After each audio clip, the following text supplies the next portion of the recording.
In this guide, I'm going to show you how to recover deleted photos and videos on Android phone. This works 100% of the time. This is Aiden from JustBoz, and before we get into this guide, make sure to like the video and subscribe to the channel with all notifications on. It really does help with the channel, and it lets us know that you want more content like this, so we greatly appreciate it. If at any point throughout this guide you did have any questions, just ask them down in the comment section below, and we can help you out further. I'm going to be doing my best to reply to every single comment down there.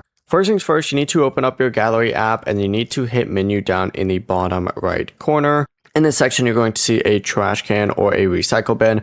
Go ahead and select it and find whatever photo or video it is that you want to go ahead and restore. You can restore it from here. Now, this is not the only thing you can do. You can also go ahead and swipe up and open up the My Files app as well. So go ahead and open up My Files. And then from here, you can also go ahead and select trash or recycle bin. And if there's anything in here as well, you could also select it and restore it as well. And also, if you do have it backed up with Google Photos, and as long as you had Google Photos backup enabled, it should pop up in there. You can actually open up the main library or the trash folder in Google Photos as well. Now, if the file was permanently deleted from every recycle bin and it wasn't backed up, it may no longer be recoverable, so just keep that in mind. Before you do leave, make sure to like the video and subscribe to the channel with all notifications on. It really does help with the channel and it lets us know that you want more content like this. We'd greatly appreciate it. And if at any point throughout this guide you did have any questions, just ask them down in the comment section below and we can help you out further. I'm going to be doing my best to reply to every single comment down there. Peace.